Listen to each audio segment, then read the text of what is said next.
ॐ शुक्लां भरधरं विष्णुं शशिवर्णं चतुर्भुजं प्रसन्नवदनं ध्यायेत् सर्वविघ्नोपशान्तये।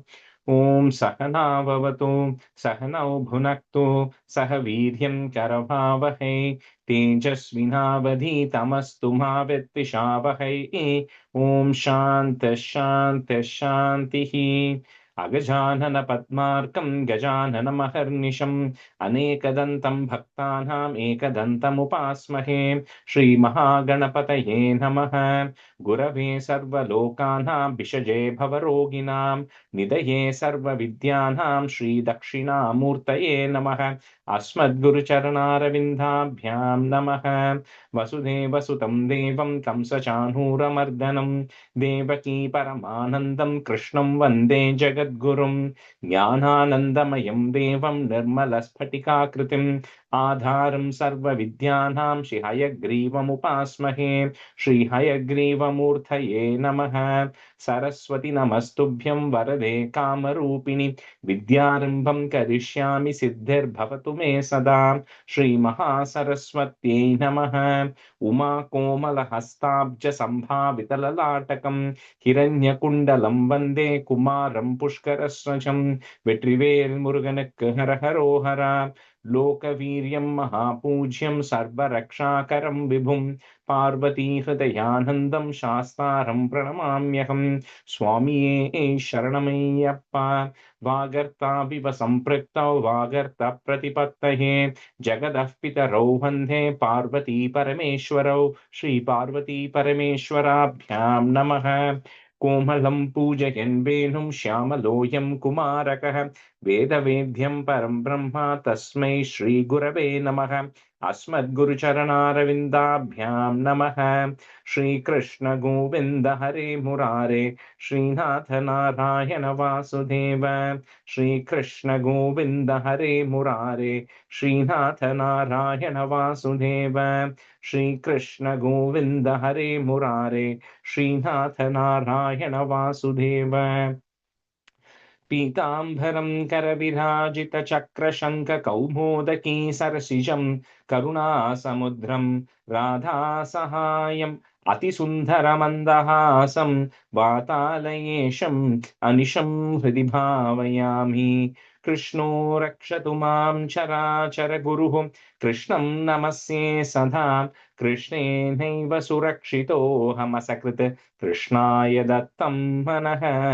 कृष्णादेव समुद्भवो मम विभो कृष्णस्य दासोऽस्म्यहं। कृष्णे भक्तिरचञ्चलास्तु भगवन्। हे कृष्ण तुभ्यं नमः। श्रीगुरुवायूरप्पा शरणं नम्राणां सन्निधत्ते सततमपि पुरस्तैरनभ्यर्थितानपि आर्तान् कामानजस्रं वितरति परमानन्दसान्द्रां गतिं च। इत्थं निःशेषलभ्यो निरवधिकफलः पारिजातो हरे त्वं क्षुद्रं तं शक्रवाटी ध्रुममभिलषति व्यर्थमर्त्यव्रजोऽयं। श्रीगुरुवायूरप्पा शरणं श्रीभट्टपादम् अनिशं हृदि भावयामि। वंशी विभूषितकरात् नवनीरधाभात् पीताम्बरात् अरुणबिम्बफलादरोष्टात् पूर्णेन्दुसुन्दरमुखात् अरविन्दनेत्रात् कृष्णात् परं किमपि तत्त्वमहं न जाने। കൈരണ്ടും കൂപ്പി ഞാൻ വീണ്ടുമീറക്കുന്നു നീരജലോചന നിന്നോടായി. ഏതീനു മന്യനെ കുമ്പിടേണ്ടാത്തോരു രീതിയിൽ നീ എന്നെ പാലിക്കുന്നായി. കൃഷ്ണ ഹരേ ജയ കൃഷ്ണ ഹരേ ജയ കൃഷ്ണ ഹരേ ജയ കൃഷ്ണ ഹരേ. Good morning, everyone. Okay, so we just do Good a morning, review Anish. of 53 and 54. Let me see who had now. Anu, can you do one? And Hema, can you do one? Yeah, sure. Aditya Balyam Jagatambaде Tvam Ubetya Paukhandavayo Manonyam Ubeksha Vatsavana Mutsavena Pravattadago Ganabalanayam उपक्रमस्यानुगुणैव सेयं मरुत्पुराधीश तव प्रवृत्तिः गोत्रापरित्राणकृते वदीर्णः तदेव देवारपदास्तदायते कदा कदाभिरामेण समं वनान्ते वनश्रियं वीक्ष्य चरन् सुखेन श्रीकामन Shri श्रीदामनाम. Is it namna or nam? Namnaha, so that is will come. Sridama namnas swasakasya. श्रीरामनाम्नः स्वसखस्य वाचा मोदात्तकाते काननं त्वम् उत्तालताली निवहेत्वदुक्त्या बलेन तु देद बलेन तोर्प्यां मृदुः करश्चाप्यपदत्पुरस्तात् बलोत्करो तेनुक दानवोऽपि समुद्यदो तैनुक बालनेहं कदं वदं तैनुक मत्य कुर्वे इदीव मत्वा ध्रुवमग्रजेन सुरौकयोत्तार सुरौकयोत्तारमजीकनस्त्वं तदीयभृत्यानभिजम्बुकत्वे नोभागतान् अग्रज संयुधस्त्वं जम्बूबलानीव तदा निरस्तः तालेषु केलन् भगवन् निरास्तः. The first line, first word, tadiya. I heard a twa sound. It's a ta with tadiya bhrityana. तदीय भृत्यान् विनिघ्नदि त्वयद जम्बुकौकं सनामगत्वात् वरुणस्तदानीं वयाकुलो जम्बुकनामधेयं श्रुतिप्रसिद्धं व्यदितेदि मन्ये तवावतारस्य फलं मुरारे संज्ञातमत्येदि सुरैर्नुदस्त्वं सत्यं बलं जातमिहेतिहासी बालैः समं तालबलान्यभुङ्क्ताः मधुद्रवसृन्ति बृहन्ति तानि बलानि मेधो परभृन्ति भुक्त्वा तृप्तैश्च तृप्तैर्पवनं बलौकं वहत् प्रगा खलु बालकैस्त्वम्. The second line, vahat bhiragah kalu. The second line after the plus, palogam vahat bhiragah. Oh, okay. Virag, okay. Hado tenuka ityubetya balanya tadatvir madurani lokaihi jayeti जीवेति निदो विभोत्वं मरुत्पुराधीश्वर बाहिरोगात्. श्रीकृष्णाय परब्रह्मणे नमः।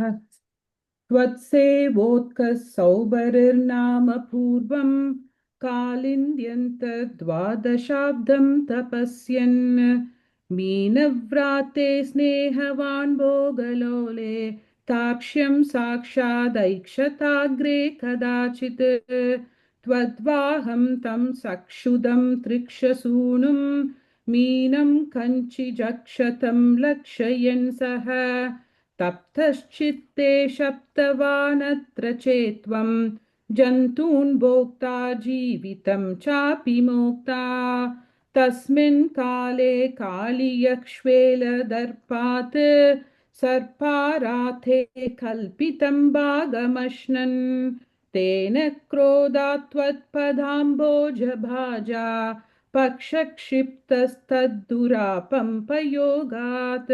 Hema, first line, kaliyaha. That visarga you have to say. Kaliyaha kshvela darpat. घोरे तस्मिन् सूरजानीरवासे तीरे वृक्षा वीक्षताः क्ष्वेलवेगात्. Same thing there. Vikshataha kshvela vegat. Oh, sorry. And wherever that sha is coming later, you have to say the visarga before that. Okay. Yeah.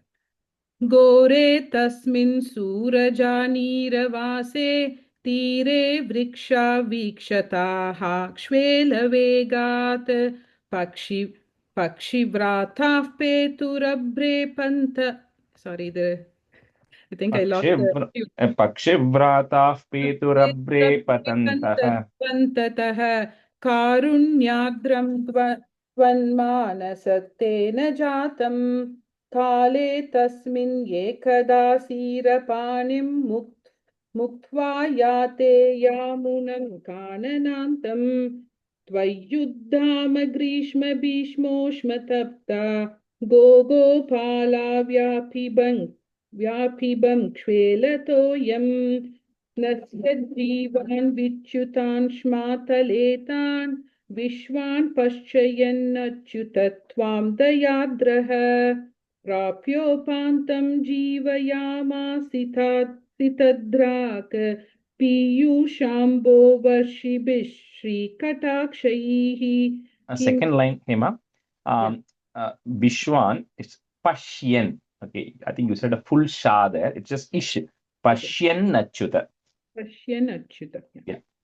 किं जातो हर्षवर्षातिरेकः सर्वाङ्गेष्वित्युत्थिता गोपसङ्गाः दृष्ट्वाग्रे त्वां त्वत्कृतं तद्विदन्तः त्वामालिङ्गन् दृष्टनानाप्रभावाः गावश्चैवं लब्धजीवाक्षणेन स्फीतानन्दास्त्वां च दृष्ट्वा पुरस्तात् द्रागाववृस्सर्वतो हर्षबाष्पं व्यामुञ्चन्त्यो मन्दमुन्द्यन्निनादाः. Here again, the first line. Labda Jivaha Shanena. Okay. Jivaha. Okay, sorry.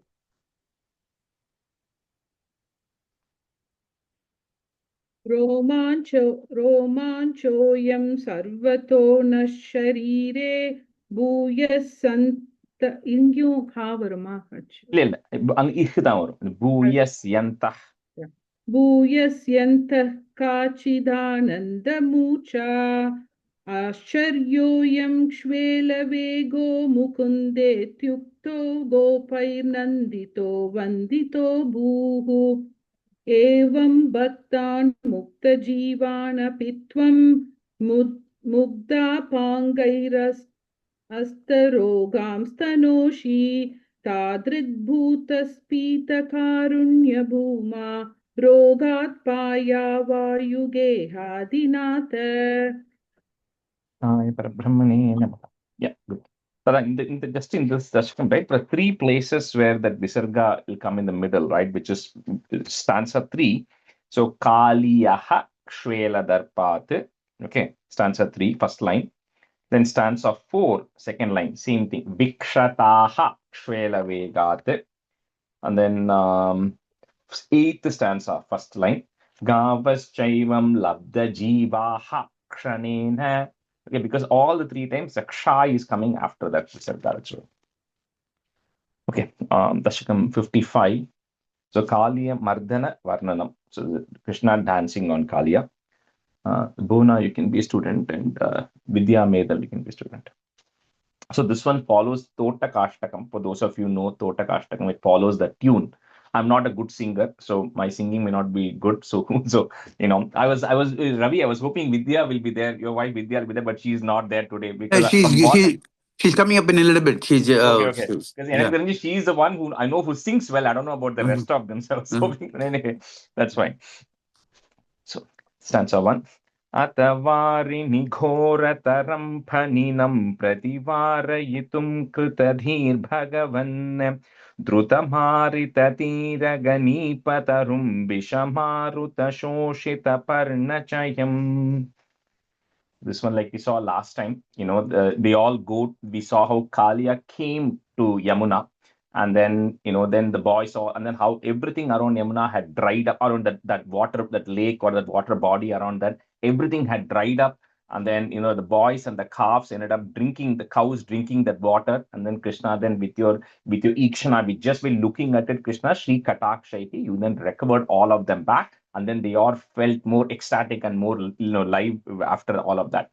So now Krishna sees that the waters, that area has been so polluted, and we saw how all the birds flying over that were falling dead, and that entire area had dried up. So Krishna, you finally thought that the time has actually come, to drive Kaliya out of here, right? And so what you do is there is a Kadamba tree. There is a tree which was overlooking into that water. So the tree, the branches were overlooking into it. And even the leaves of the tree had completely dried up because of the poisonous fumes coming. But the branches were there. So you climbed on to the tree, Krishna, and then got ready to jump into the water. Atha Varini Ghorataram Paninam, put a plus. So here the first two lines will all, if you have 4 lines, then the first 2 lines will always be together. Third and fourth line will always be together in this. Paninam, put a plus. Prativarayitum Kritadhir Bhagavan Drutamarita Tiraga Nipa Tarum, put a plus. Visha Maruta Shoshita Parna Chayam. अथवारिणिघोरतरं फणिनं प्रतिवारयितुं कृतधीर्भगवन् द्रुतमारिततीरगणीपतरुं विषमारुतशोषितपर्णचयम्. अथवारिणिघोरतरं फणिनं प्रतिवारयितुं कृतधीर्भगवन् धृतमारितदीरगणीपतरुं विषमारुतशोषितपर्णचयम्. अथवारिणिघोरतरं फणिनं प्रतिवारयितुं कृतधीर्भगवन् धृतमारिततीरगणीपतरुं विषमारुतशोषितपर्णचयम्. अथवारिणिघोरतरं फणिनं प्रतिवारयितुं कृतधीर्भगवन् धृतमारिततीरगणीपतरुं विषमारुतशोषितपर्णचयम्. अथवारिणिघोरतरं फणिनं प्रतिवारयितुं कृतधीर्भगवन् धृतमारिततीरगणीपतरुं विषमारुतशोषितपर्णचयम्. अधिरुह्य पदाम्बुरुहेण च तं नवपल्लवतुल्यमनोज्ञरुचा ह्रदवारिनिदूरतरं न्यपतः परिघूर्णितघोरतरङ्गगणे. So no, because the trees, the leaves had all withered away, right? Because of the poisonous fumes. But Kripa is saying, but Krishna, you are putting your feet on the branches. So because it's only 6 years old, right? So because your feet is still very small. So when you are putting your feet on the branches, the tree felt like the leaves were coming back to life because your feet are so small like the leaf. So with that, you just got up, you climbed on to the tree, you got on to the branch which was overlooking into that water body, and then you tightened your belt and everything because he still has his flute, he still has his horn and all of that. You then tighten the belt around your waist, and then you then begin to jump into the water. Adiruhya padambu ruhena. See, pada ambu. Pada is feet, right? And pada ambu is opposed to lotus. So your feet, which are very small and like the shape of a lotus. So padambu ruhena chatam, put a plus. Nava pallava tulya manognya rucha. So Nava Pallava is just new. Nava is new. So it felt like the new leaves are beginning to sprout on the tree. Hrada Varini Durataram Nyapataha, put up F, Nyapataf, put a plus, Pari Ghurnita Ghora Taranga Gane. Adiruhya Padambu Ruhena Chatam Navapallavatullya Manognya Rucha Hradavarini Durataram Nyapatah Parighurnita Ghora Tarangagane. अधिरुह्य पदाम्बुरुहेण शतं नवपल्लवतुल्य मनोज्ञरुचा हृदवारिनिदूरतरं न्यपतः परिघूर्णित घोरतरङ्गगणे.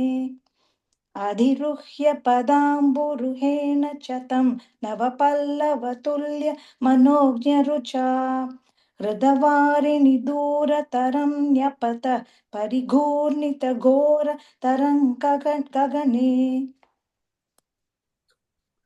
अधिरुह्य पदाम्बुरुहेण च तं नवपल्लवतुल्यमनोज्ञरुचा ह्रदवारिणि दूरतरं न्यपतः परिघूर्णितघोरतरङ्गगणे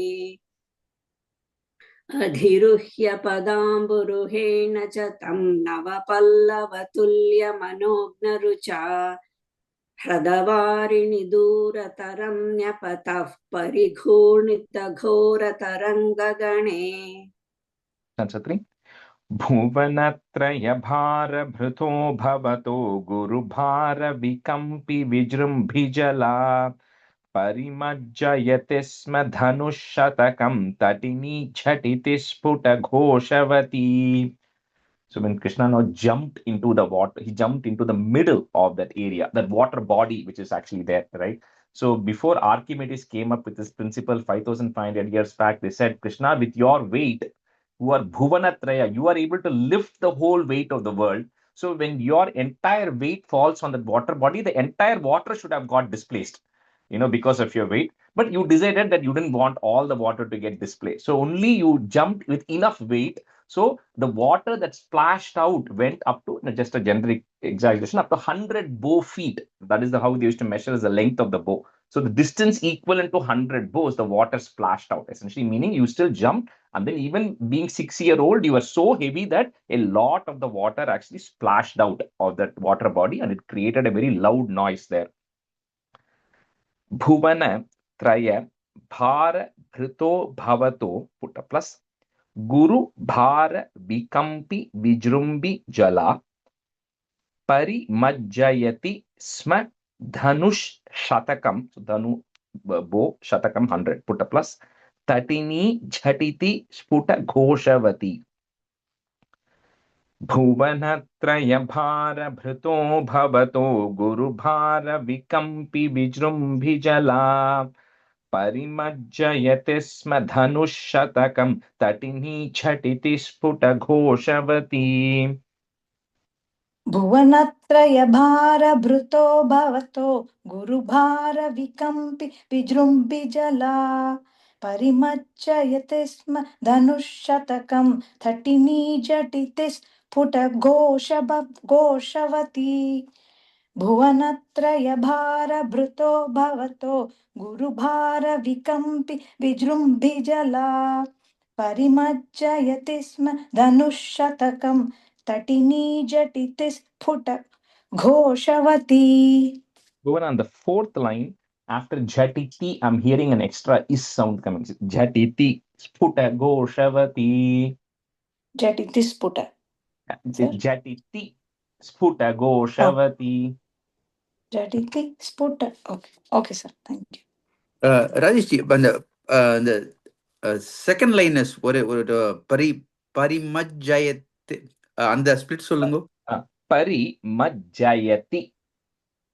Okay. And the word you cannot split it, but Parimajjayati Sma Dhanush Shatakam. Got it. भुवनत्रयभारभृतो भवतो गुरुभावविकम्पि विजृम्भिजला परिमज्जयति स्म धनुःशतकं तटिनी झटिति स्फुटघोषवती भुवनत्रयभारभृतो भवतो गुरुभारविकम्पि विजृम्भिजला परिमज्जयति स्म धनुःशतकं तटिनी झटिति स्फुटघोषवती. That's a 4. Atadikshu vidikshu parikshu bita bhramitodarvari ninadha bharaihi udakat udagat uragadipati swadupanta mashanta rushadhamanaha. So that water body is essentially Kalia's territory, right? So anybody who invades into the territory, Kalia is not going to like it. So here Krishna jumps into it, makes a big splash, it creates a big loud noise. In addition to that, he was going around splashing the water with his hands and all. So that was creating more, waves, more reverberations through that water body.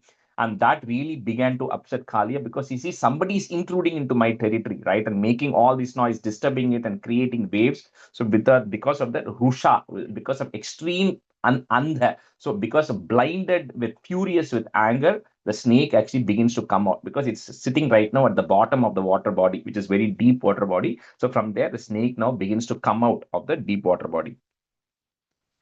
Ata dikshu vidikshu parikshubita, put a plus, Bhramitodara vari ninadha bharaihi udakad, ka sound, udakad, udagad. So its first one is the and ka sound, next is a ga sound. Okay, so udakad, udagad, uragadhipati, and then put a plus, and then there's a is. If you have an is in the next line, that is gets joined to the third line end. So uragadhipatis Tvadupantam. I'm just breaking at that ma, it'll be easier. Tvadupantam ashanta rushantha manaha. I'll repeat that, the last line. Udakad, udagad, uragadi patis, Tvadupantam ashanta rushantha manaha. Atadikshu vidikshu parikshu bhita bhamitodaravari ninadha bharaihi udakat udagad uragadhipatis tvadupantamashanta rushandhamanaha.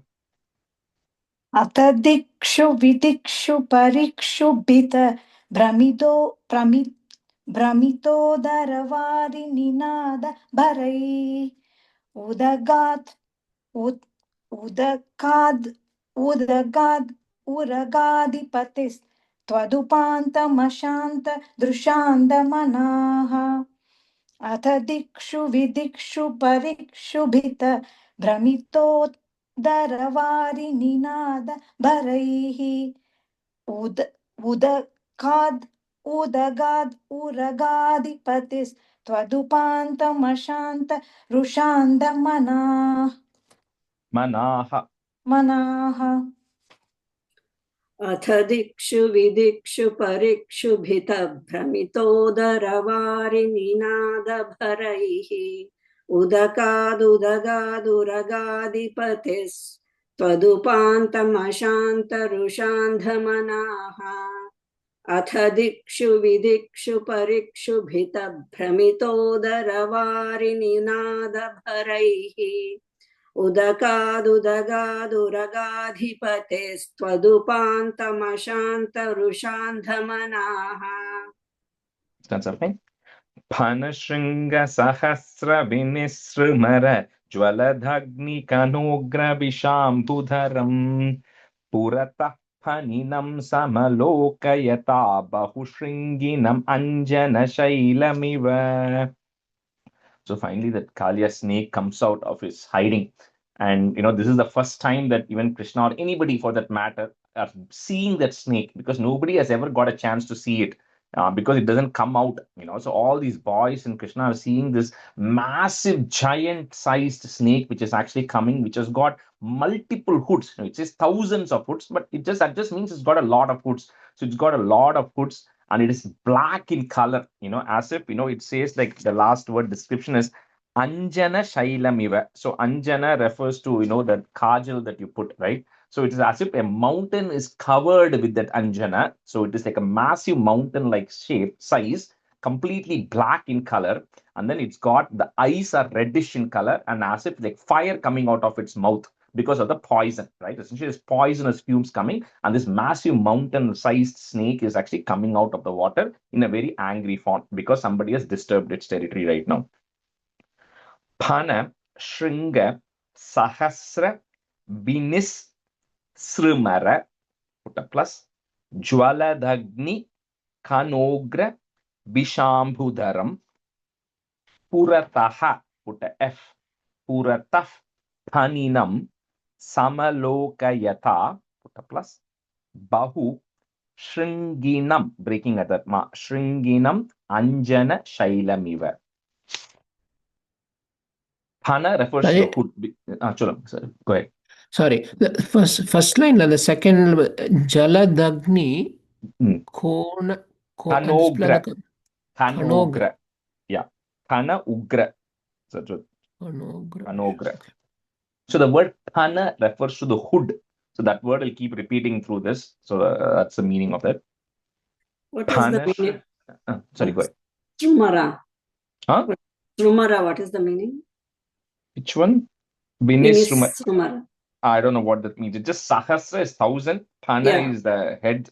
Yeah, I don't know what specifically what that meaning is. No. I think it refers to Jwala Dagni. So I'm assuming it is something all connected, right? 1,000 head, 1,000 hood snake who's emitting Jwala Dagni, who's emitting like fumes of fire, and because of the poison. So it must be meaning maybe emitting or something. Okay. Phanashringa Sahasra Vinisrumara Jwala Dagni Kanogra Vishambhudharam Purata Paninam Samalokayata Bahushringinam Shailamiva.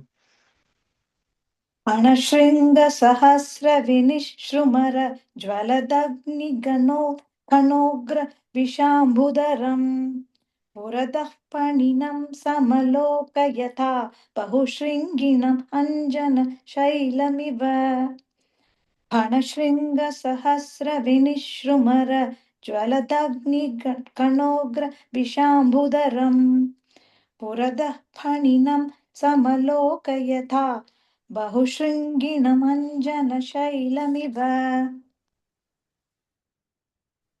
फणशृङ्गसहस्रविनिसृमरज्ज्वलदग्निकणोग्रविशाम्भुधरम् पुरतः पणिनं समलोकयथा बहुशृङ्गिणमञ्जनशैलमिव फणशृङ्गसहस्रविनिसृमरज्ज्वलदग्निकणोग्रविशाम्बुधरम् पुरतः फणिनं समलोकयथा बहुशृङ्गिणमञ्जनशैलमिव.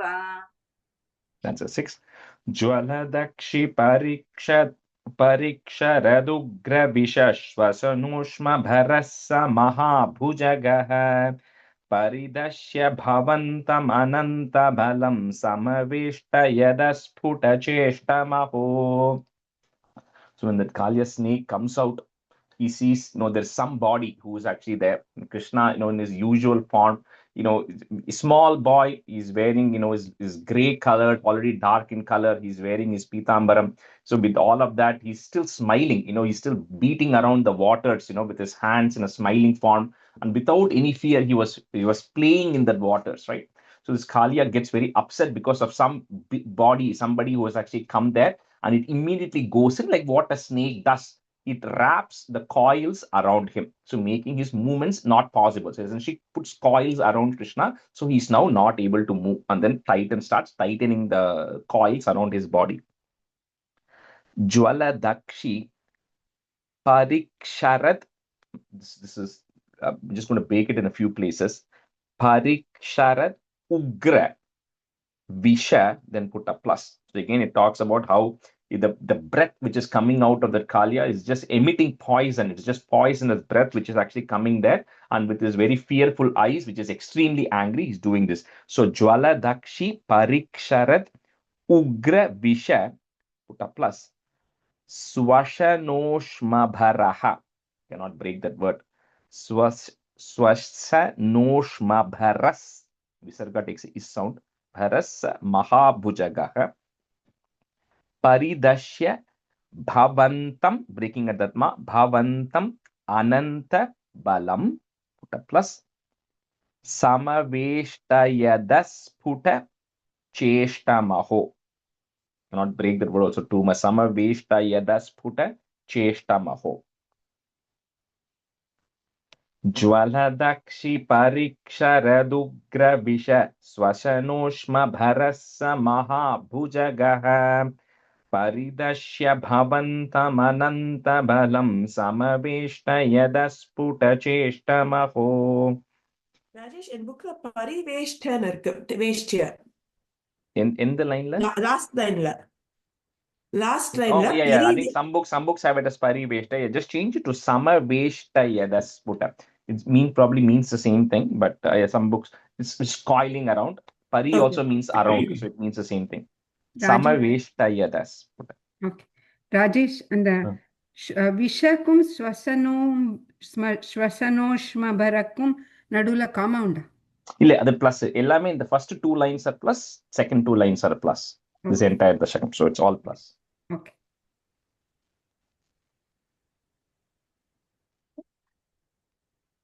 ज्वलदक्षि परीक्षरदुग्रविशस् स्वसनोष्मभरः समहाभुजगः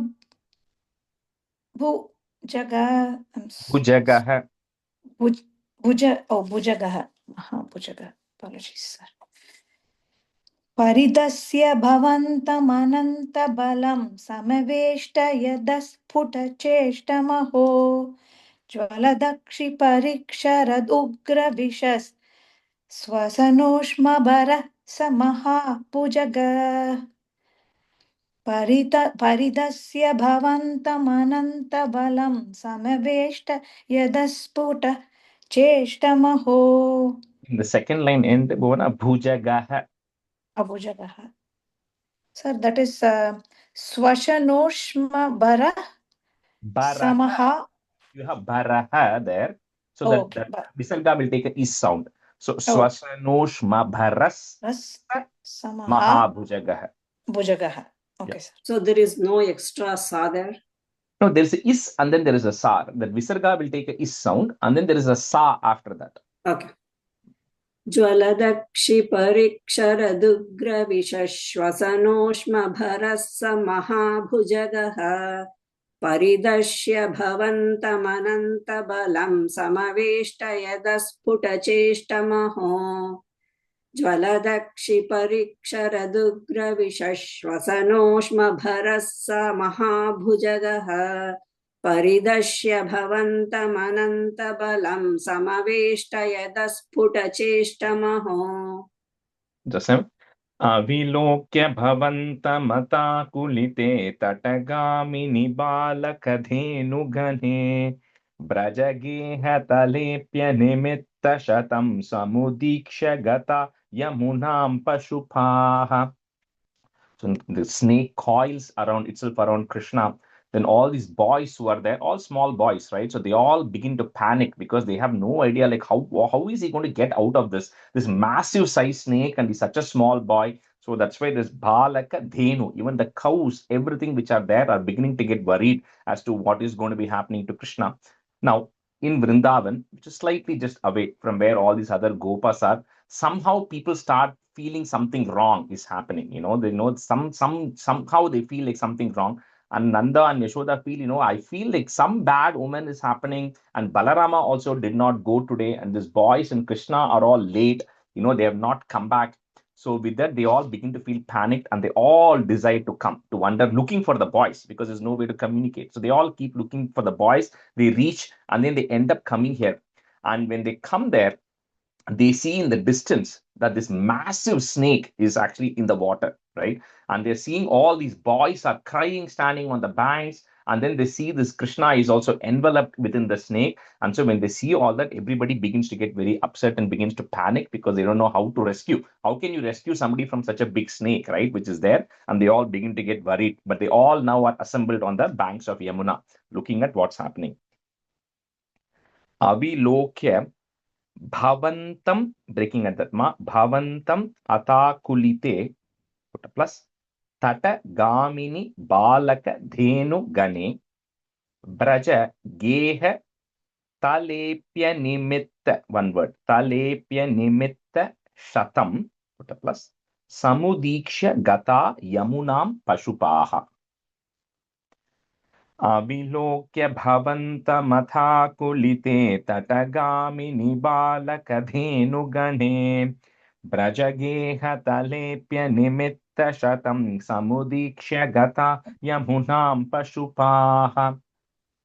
Avilokya bhavantamatakulito tadagamini balaka dhenugane prajageha talepya nimitta shatam samudikshya gata yamunam pashupaha.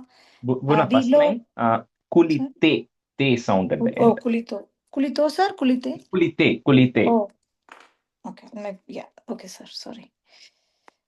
अविलोक्य भवन्तम् अथाकुलिते तडगामिनि बालक धेनुगणे व्रजगेहतलेऽप्यनिमित्तशतं समुदीक्ष्य गता यमुनां पशुपाः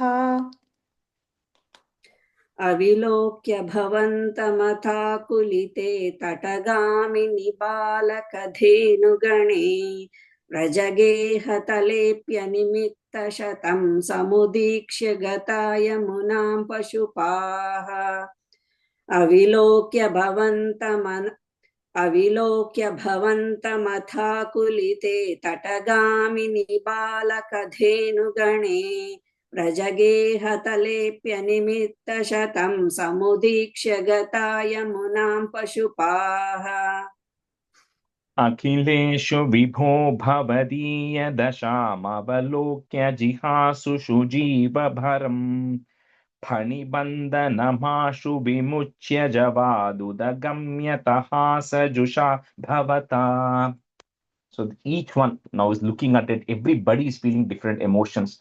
These other Gopa boys, the Gopikas, the young girls who are there, they all feel very bad because they feel like their best friend is getting stuck and they can do nothing about it. Because these small boys cannot go and the girls cannot go and save from Kalia. So they are all feeling helpless about it. And Yashoda, on the other hand, she has motherly feelings. She feels like she wants to go and save, and everybody's restraining her, saying, you cannot go and save Krishna from that Kalia. You are going to get, consumed as well. So everybody is wondering what to do, how to go save.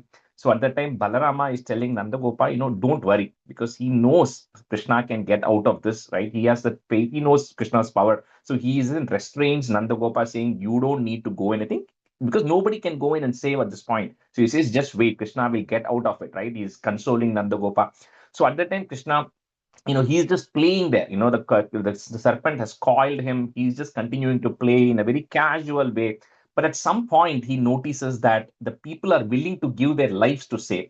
There comes a point where people are like, what, I'm going to give my life. I'm going to jump into the water and see what I can do to save. So when that point came that people were willing to jump into the water to save him, so at that time, Krishna, then he comes out of the coil. He's able to escape from the coil of the snake, and both of them look eye to each other. So they're now literally looking at each other, and he's come out of this coil smiling. And then the snake and Krishna are looking at each other right now. Akhileshu Vibho Bhavadiya Dasham. So if you have Mavalokya in the second line, break that im goes to the end of the first line. Dasham, then put a plus. And then Avalokya Jihasushu Jiva Bharam.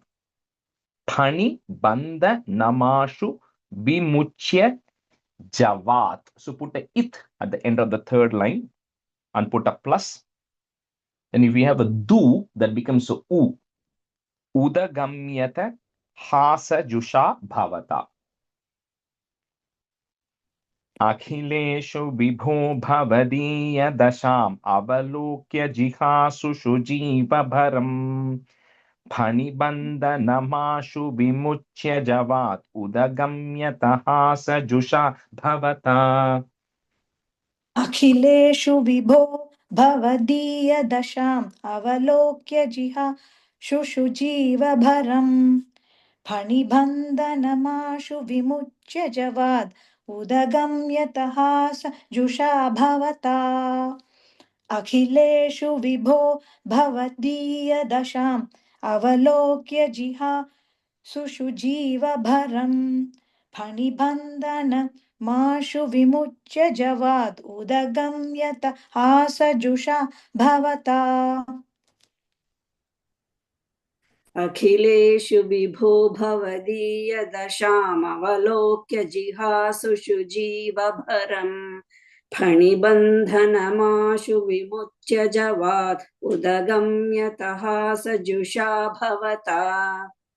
अखिलेषु विभो भवदीयदशामवलोक्य जिहासुषु जीवभरम् फणिबन्धनमाशु विमुच्य जवात् उदगम्यतः सजुषा भवता. 9. Adiruhya tatah फणिराजफनान्नृते भवता मृदुपादरुचा Kalashinjita nupura manju milat karakankana sankula sankwanitam.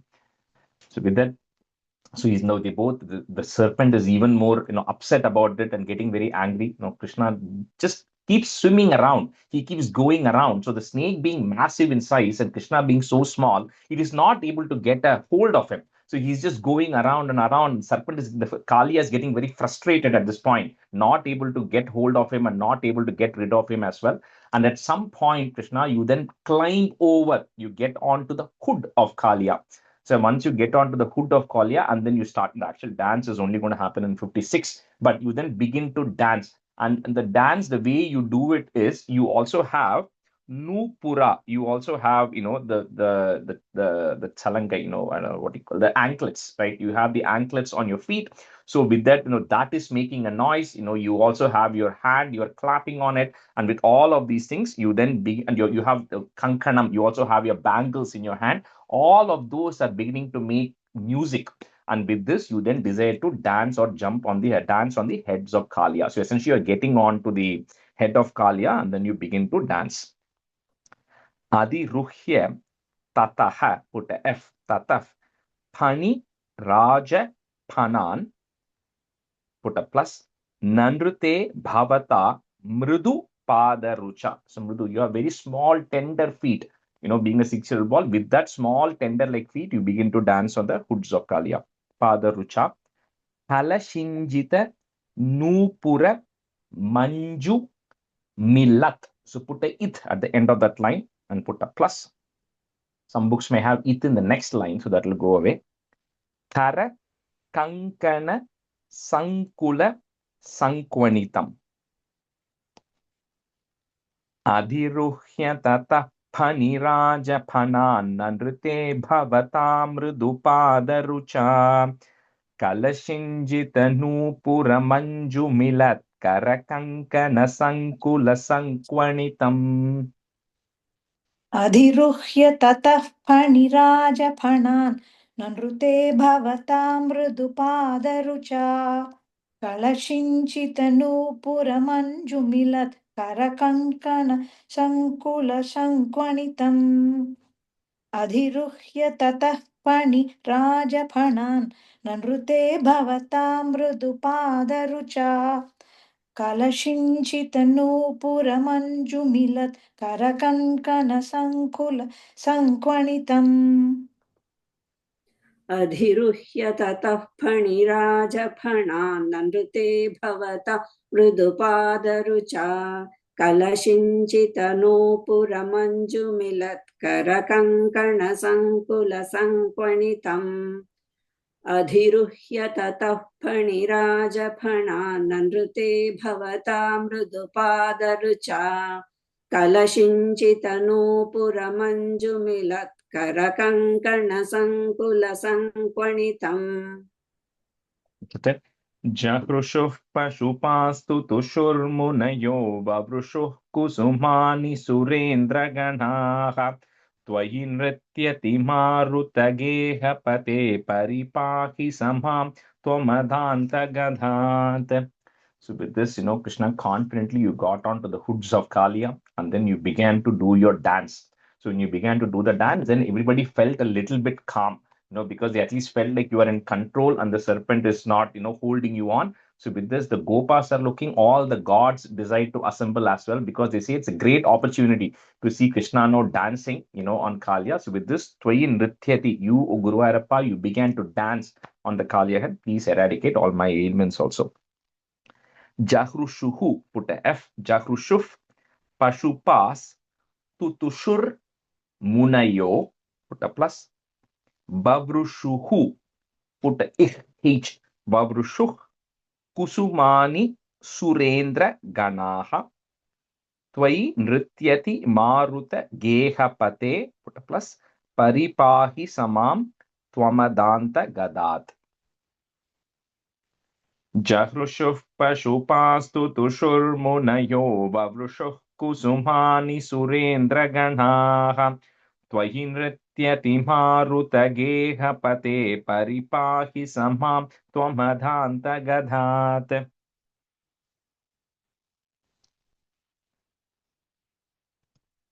Bhuvana, you're on mute. You're still on mute. Sorry, sir, sorry. Javrushuk pashupastu tushurmunayo vavrushuk kusumani surendra ganaha त्वयि नृत्यति मारुतगेहपते परिपाहि समां त्वमदान्तगदात् जहृषुः पशुपास्तु तुषुर्मुनयो ववृषुः कुसुमानि सुरेन्द्रगणाः त्वयि नृत्यति मारुतगेहपते परिपाहि समां त्वमदान्तगदात् जहृषुः पशुपास्तु जहृषुः पशुपास्तु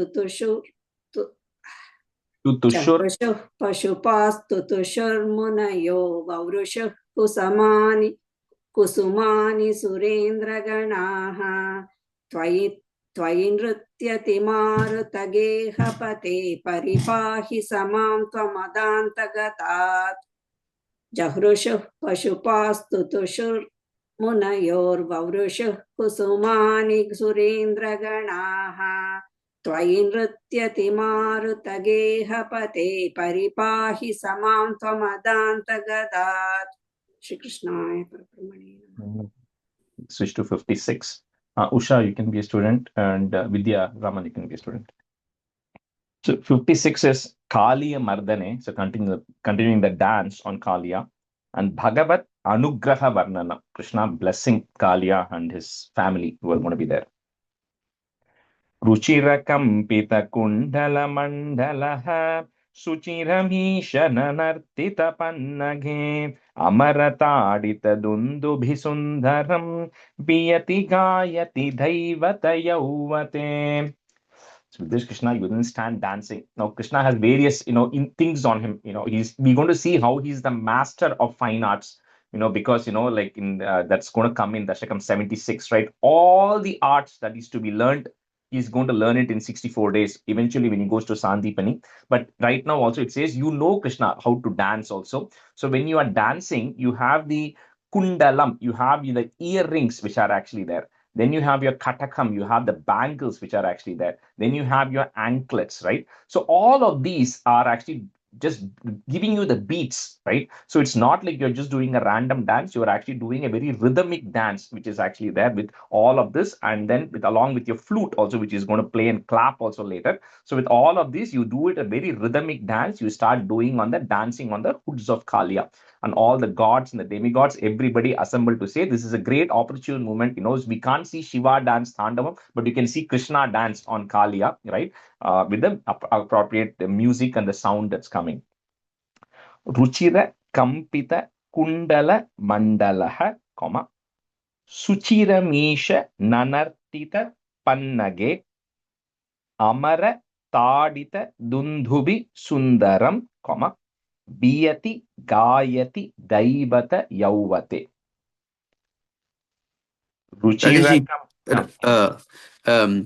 இங்க வந்து மண்டலஹக்கு அப்புறம் இங்க என் புக்ல வந்து ஒரு இஸ் போட்டு அப்புறம் சுச்சிரன் இருக்கு. அப்படி இருக்கா இல்ல வெறும் சுச்சிரன்? அந்த விசர்கா இருந்தா இஸ் வராது. So it will be only one of them. So if visarga is there, we put a comma, the is will not come. Suchiramisha. Okay. And the second line is split சொல்லுங்க. அமர தாடித துந்துபி sundaram. Dundubi refers to the drums. So, so there's the Vasudeva, Krishna's father, is also called Anaka Dundubihi because he used to play drums very well. But here Dundubi is just saying that, the gods are beginning to play the music to accompany the music, Krishna, that you are creating with your kundalam and your katakam and your anklets and everything. The gods also begin to play the music to accompany you. எனக்கு இது தாடித்தான்னு போட்டிருக்கேன் புக்ல. So தாடித்த. Yeah. So somebody else had a question? Okay. Ruchirakamпита Kundala Mandalaha Suchiramisha Nanartita Pannage Amaratadita Dundubhisundaram Biyati Gayati Daivata Yauvate. Ruchirakamпита Kundala Mandalaha सुचिरमीश ननर्थितपन्नगे अमरताडितदुन्दुभिसुन्दरं वियति गायति दैवतयौवते रुचिरकम्पितकुण्डलमण्डलः सुचिरमीश ननर्थितपन्नगे अमरताडितदुन्दुभिसुन्दरं वियति गायति दैवतयौवते रुचिरगम्बितकुण्डलमण्डले सुशिरमीचननर्तितपन्नके अमरताडितदुन्दुभिसुन्दरं वियति गायति दैवतयौवते Again, the first line, mandalaha.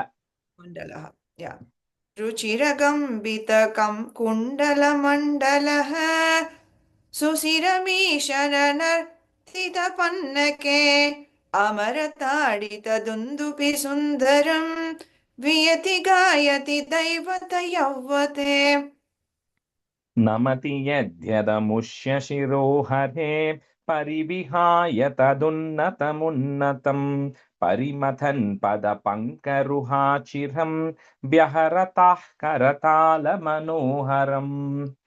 So the primary purpose of the dance here, right, is to remove the pride that Kaliya has. Now, of course, as a snake, he's going to have poison. It is going to, and because of that, people are going to get that's a primary weapon. But you cannot have pride in your skills, in whatever greatness you have, that you might extraordinary skills you might have. You cannot be proud about it. And Kaliya's main problem was he was so proud about it that he could go do whatever he wants, because he was so confident that nobody can do anything to him, right? That was the pride that Kaliya had. So here, the way you get rid of something when you're proud, what do? You raise your head when you are proud.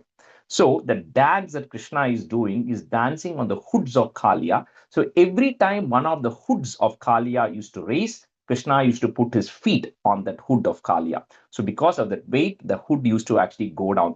So with that, he was actually jumping between the hoods of Kaliya and then dancing. So the whole idea was that he wanted Kaliya to not be proud, right? And so with this, that was the message that was actually coming. So with this, Krishna, you begin to dance, you're clapping. So that is adding to the music. And every time one of the hood of Kaliya was raising, you used to put your foot on that head. And then that hood of Kaliya used to droop down, right? And that was a message you were sending to Kaliya and to everybody. Namati Yadhyad Amushya. If you want to break it, Yadhyad Amushya Shiro Hare, Parivihaya Tadunnatam Unnatam. Breaking at that ma. Tadunnatam Unnatam Parimathan Pada Pankaruha Chiram, Vyaharataha. Put a ich. Vyaharatah Karatala Manoharam. It was just beautiful. Manoharam. It was beautiful looking at you dance with all the music there. Rajesh, Padapanka Ruha Chirama Shirama. Chiram. Huh? Chiram for a long time. Chiram. Cha. First cha. Okay. So this you were dancing for a long time. You were taking time and dancing there. Namati yadhyadamushya shirohare parivihaya tadunnatam Parimathan padapankaruhachiram vyaharatah karatala manoharam. Namati yadyadamushya shirohare parivihaya tadunnatam parimathan padapankaruhachiram vyaharatah karatala manoharam. Namati yadyadamushya shirohare parivihaya tadunnatam parimathan padapankaruhachiram Vyavaratah karatala manoharam. And that last line, Vyaharatah. Vyaharatah karatala manoharam. Namati yadamushya sirohare parivihaya danuttamam uttamam parimatan padapankaruhasiram chiram Vyaharata karatala manoharam. Yeah, first line, last word. Tadunnatam unnatam. Tadunnatam unnatam. नमति यदमुष्य शिरो हरे परिविहाय ततुन्नतम्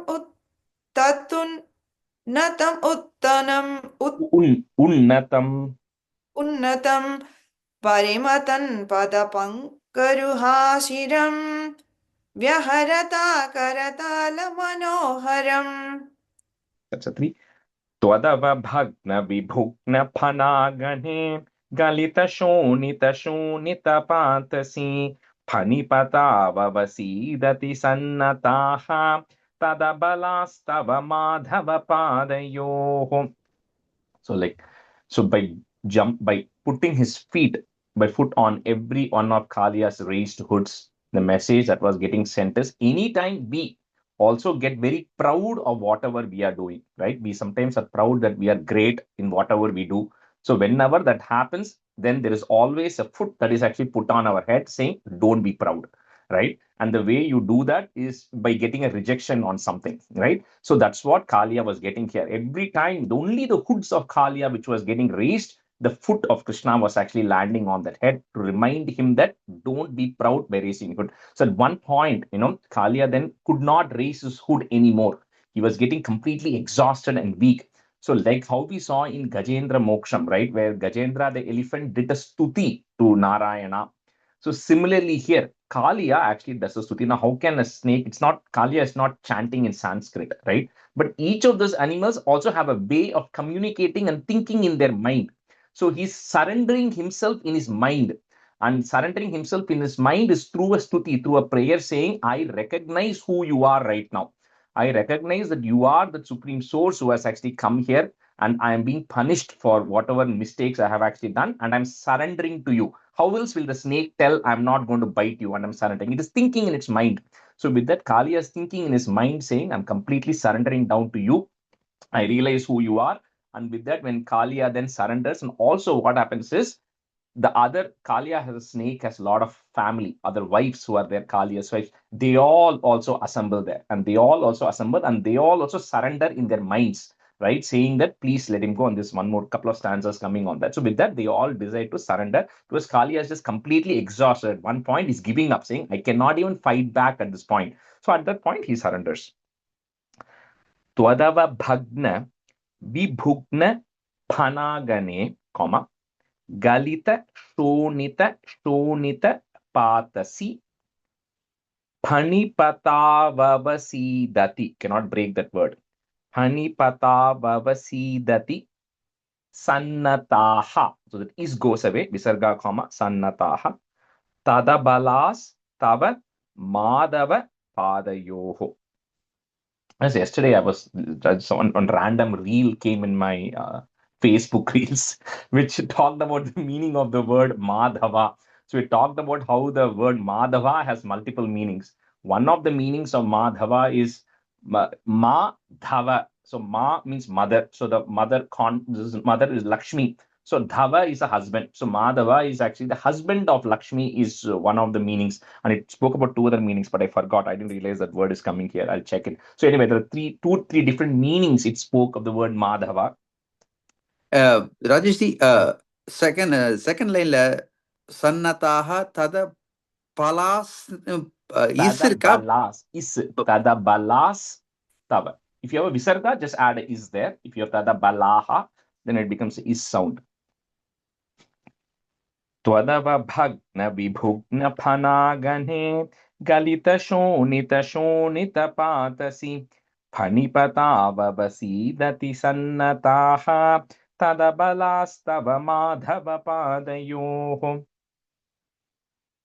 त्वदवभग्नविभुग्नपणागणे गलितशोणितशोणितपाथसि पणिपताववसीदति सन्नताः तदबलास्तव माधवपादयोः त्वदवभग्नविभुग्नपणागणे गलितशोणितशोणितपाथसि फणिपताववसीदति सन्नताः तदबलास्तव माधवपादयोः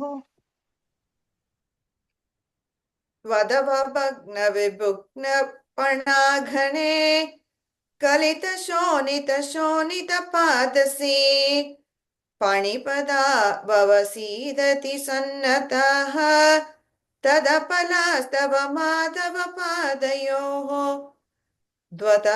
त्वद भव त्वदवपग्नविभुग्नपणागणे कलितशोणितशोणितपादसे पाणिपदा पणि Okay, I'm sorry. Yeah. त्वदवपग्नविभुग्नपणागणे गलितशोणितशोणितपादसे पणिपदा भवसीदसि सन्नतः तदपलास्तव Madhava पादयोः That's support. Ai puraiva chiraya parishrutत्वदनुभाव विलीन हृदोहिताः मुनिभिरप्यनवाप्य पतैस्तवैः नुनुबुरीश भवन्तमयन्त्रितम्. So first, the wives of Kalia and the family of Kalia are praying to Krishna here. They're saying that, the punishment or whatever has been given to Kalia here is just punishment. It's a valid punishment because, because of him, lot of unnecessary creatures have actually died. And, we realize who you are, right? You are the Supreme Lord who has actually come here, and your purpose is to, remove all this injustice and everything which is actually there. So we realize his mistakes, but please forgive him. And they say, what we've actually realized is Kalia has actually done a lot of punyam in his previous births. He says, how else is it possible that, you are incarnating in this world and you are now having to come and put your feet on Kalia? He says that is such a blessing, right? So he says Kalia has probably done a lot of good deeds in his previous births, because of which he's getting an opportunity. But now that he has realized his mistake, right? Kalia has realized his mistake, his pride has gone down. So please make sure that you forgive him and nothing happens to his life, right? So essentially he doesn't die right now, right? And please forgive him. With this, the wives of Kali, this Bhagavatam, there's a beautiful stuti that they do, right? Of praying to Krishna, to saying this. And so with that, you then Krishna, anyway, it says here that even the greatest of sages cannot do such a stuti. So they do a very beautiful stuti to Krishna to forgive Kalia. Ai puraiva Chiraya Parishruta, put a plus, Tvadanubhava Vilina Hridohitaha Muni. So that word Muni Birapyana Vapya, that's one long word. Muni Birapyana Vapya Pataihi, put a is, Patais Stavaihi, Visarga comma. So Patais Stavaihi. Next on the nu, if you have a ir or a ra, that goes away. Nunuburisha bhavantam ayantritam. Rajesh, and the first breakup திரும்ப சொல்லுங்க. ஐபுரை வச்சிராய பரிஷ்ருத. Chiraya parishruta, then put a plus. Tvadanubhava vilina hridohitaha. Okay. One line. No One comma. line. That whole line is together. Okay. Ai puraiva chiraya parishruta tvadanubhava vilina hridohitaha munibhirapyana pataistavaihi nunuburisha bhavantamayantриtam. अहि पुरैव चिराय परिश्रुतत्वदनुभावविलीन हृदो हिताः मुनिभिरप्यनवाप्यपतैस्तवैः नुनुहुरीश भवन्तमयन्त्रितम् अहि पुरैव चिराय परिश्रुतत्वदनुभावविलीन हृदो हिताः मुनिभिरप्यनवाप्यपथैस्तवैः नुनुहुरीश भवन्तमयन्त्रितम्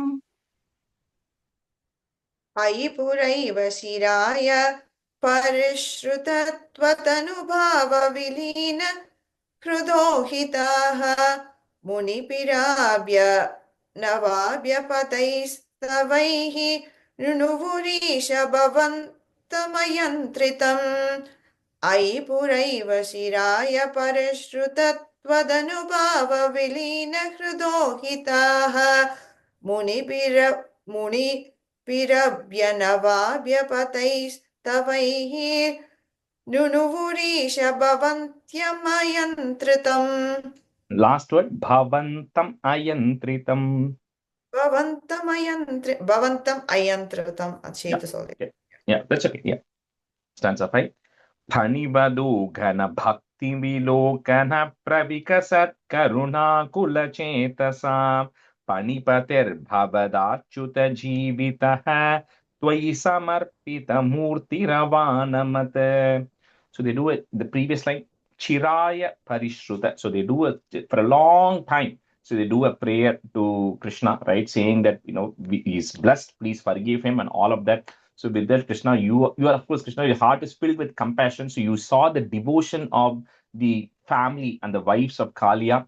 So with then, Kalia is also coming and surrendering. He's also coming and surrendering, saying, I'm completely surrendering to you. I know who you are right now. And he says that, like I said in the last class, he said that, like, when Saubhari was, trying to, he was getting upset with Garuda coming and eating the fish, right? So we said, every animal has its own nature of what it can eat, so you can't try to go intercept nature's behavior, right? So you cannot do that. Because that's what it's going to survive on. So who do you support, right? One side or the other side. So here similarly Kali is saying, by default, that's my nature, that I have poison in me. I never asked for the poison, right? The poison is in me by nature. Now, with that, which means anybody who is going to come in contact with it is going to get affected by the poison, right? So he says, by nature, I am that, but I do also realize that I need to control myself. I cannot unnecessarily go about destroying, right? That is the main thing. So by, it cannot like not emit poison, right? As a snake is going to have the poison. But he says, I realize the pride I had, that because I was so powerful, I can go about doing whatever I want and not caring about others. That is a lesson that is actually learned. So even Kalia says, please forgive me, and I'm surrendering. So with that, Krishna then forgives Kalia. Then Krishna is going to talk in the next stanza. Phani vadu gana bhakti vilokana, put a plus, pravikasat karunakula chetasa phani patir bhavadachyuta jivitaha is goes away, visarga comma, jivitaha tvayi samarpita murtira vanamat.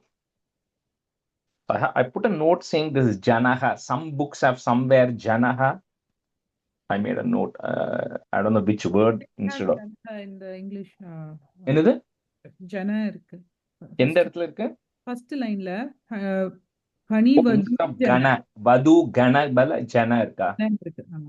Okay, just change it to gana. It means the same thing. It is just the family. So phani vadu gana bhakti vilokana pravikasat karuna kula chetasa phanipatir bhavadachyuta jivitaha tvayi samarpita murtiravanamat.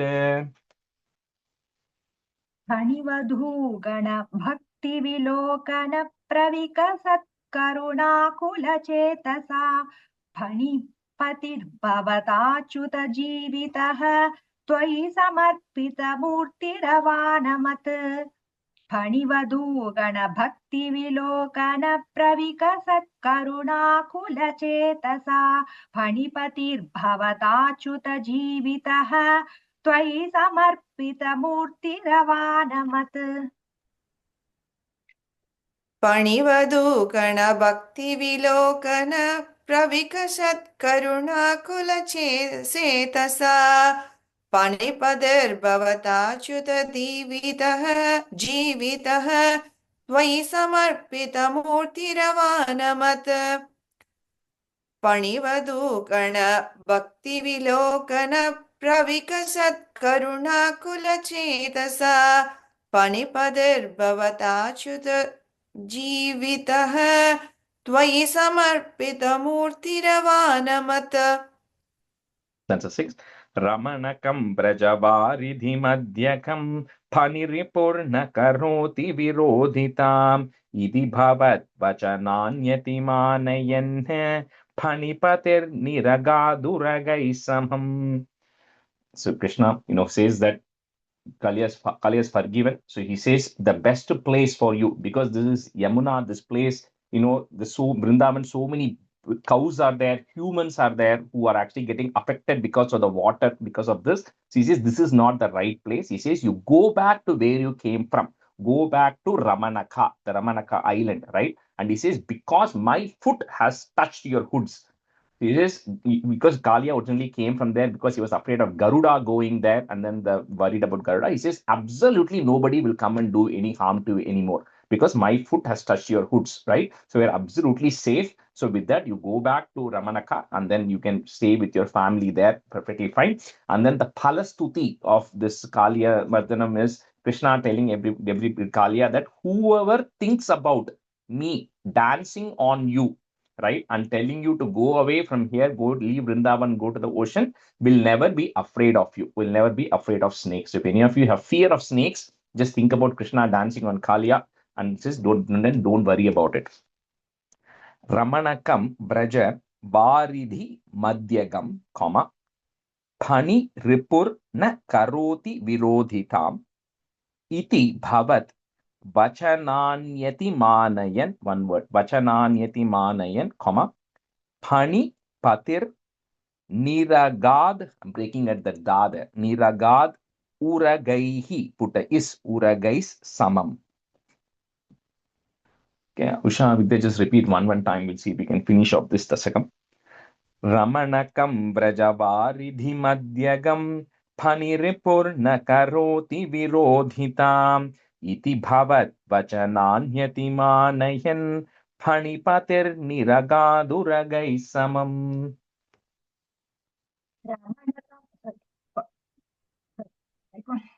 Sorry, we can't hear your voice suddenly went off.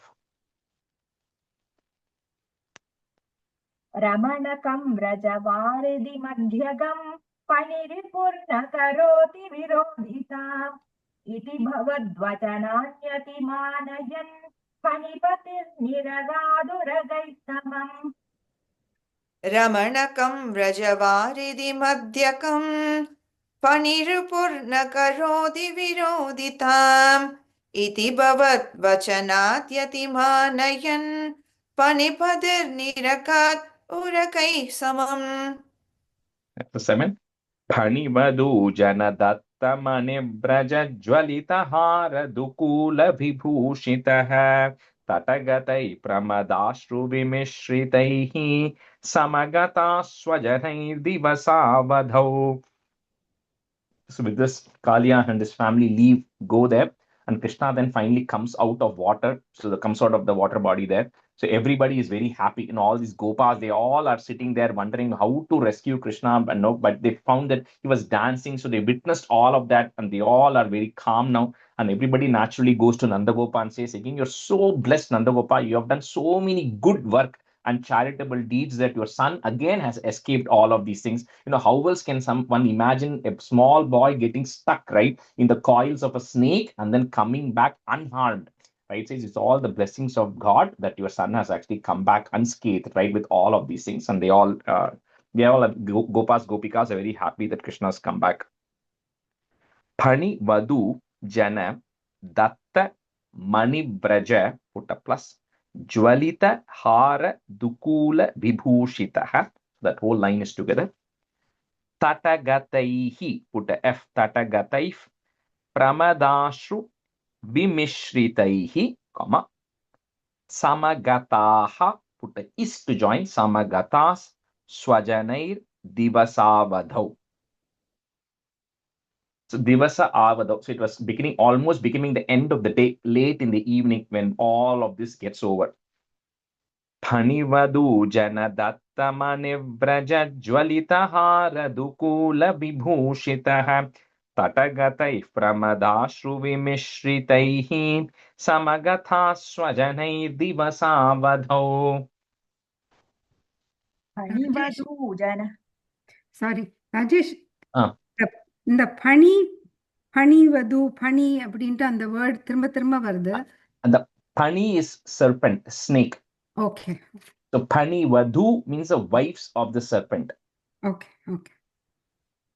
Panivadu Janadatta Mani Praja Jwalita Hara Dukula Vibhushitaha तटगतैः प्रमदाश्रुविमिश्रितैः समगता स्वजनैर्दिवसावधौ पणिवतु जनतत्तममनिव्रज ज्वलितहारदुकूलविभूषितः तडकदै भ्रमदाश्रु दविश्राविमिश्रितैः समगता स्वजनै दिवसावधौ And the Pani second line, first part, pramadashru vimishritaihi. அது ருவி அப்படின்னு சொல்லிட்டேன்னு நினைக்கிறேன் நான். ஸ்ருவி ஆமா, அந்த pramadashru ஒரு word, vimishritaihi is another word, so you can kind of separate it there. Okay. Okay. Bavad. One time, yeah. Got it. Okay. Yeah. No worries. Stanza 8. निशिपुनस्तमसा व्रजमन्दिरं व्रजितुमक्षम एव जनोत्करे स्वपति तत्र भवच्चरणाश्रये दवकृशानुररुन्धसमन्ततः. So next, it's a little bit of an extension, so that Kaliya Mardanam is done. So because it got very late that day, and it had become dark, because they are in the forest, right? It gets dark very easily. Everybody was very tired, and they felt like it is too risky for them to be traveling back to their house at night. So they all decide that we're going to just stay overnight in that region on the banks of Yamuna, right? So they all decide to stay there.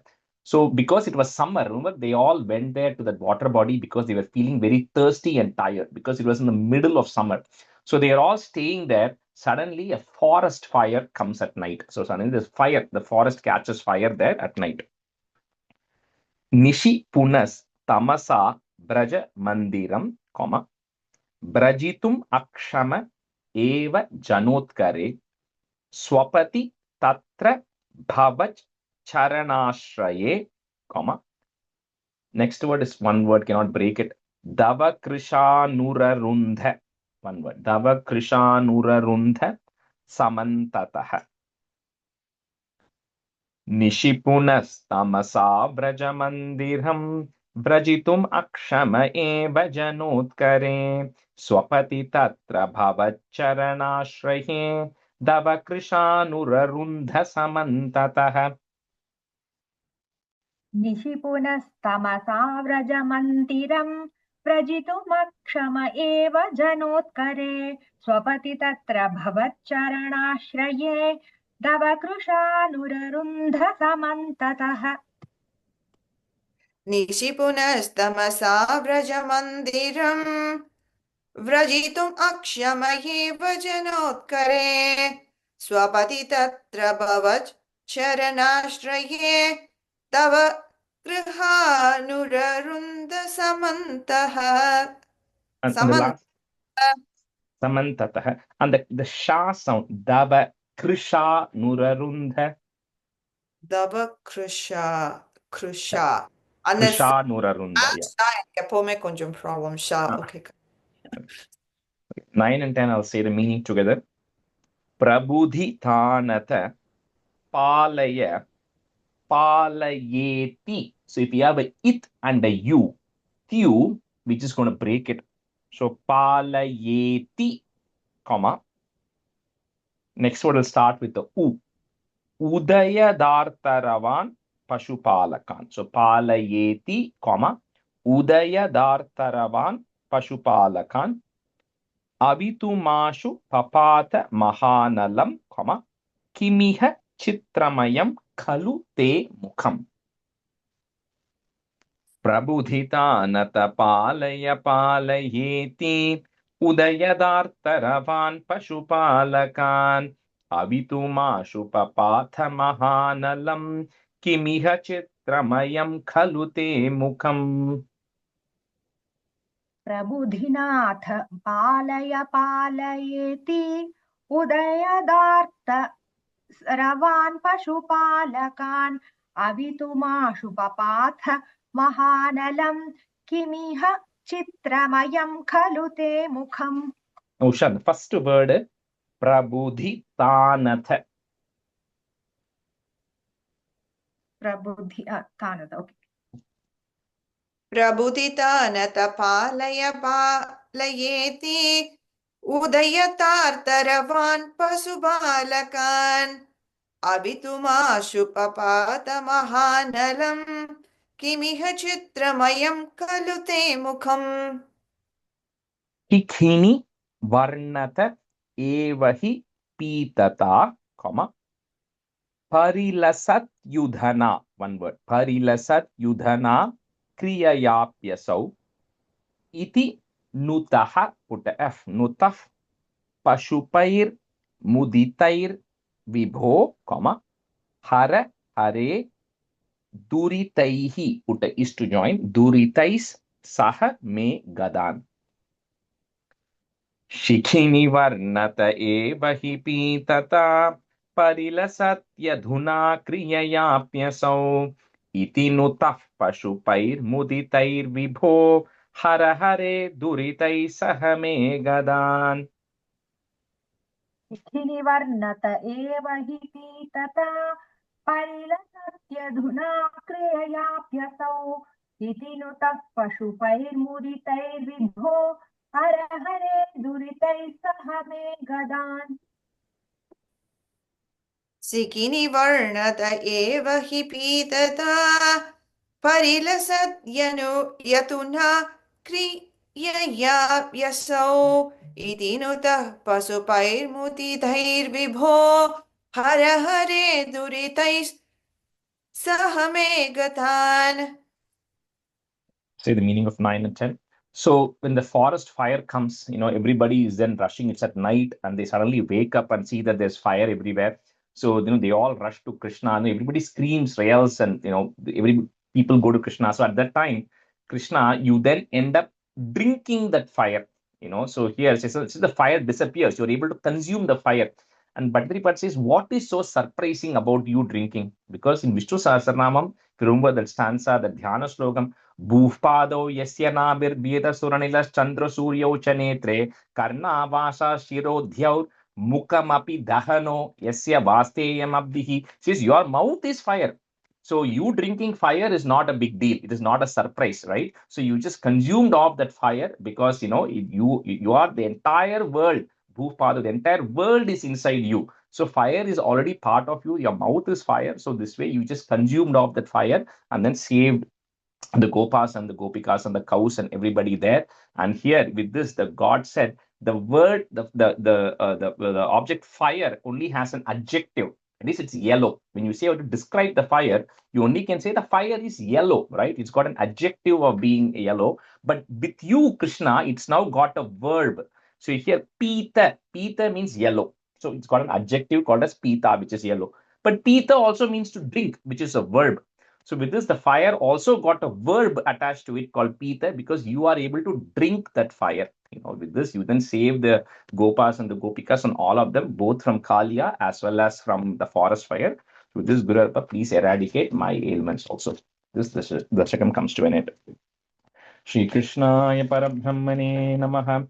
Sandhanandhavabodhatmakamanupamitam kaladheshavadibhyam nirmuktam nityamuktam nigamashata sahasrena nirbhasyamanam aspashtam drishtamatre punarurupurushartatmakam brahmatattvam tattavad bhati sakshat guru pavanapure hanta bhagyam janadam kahena vacha manasendriyerva buddhyatmana va prakrute swabhavat करोमि यत् सकलं परस्मै नारायणायेति समर्पयामि.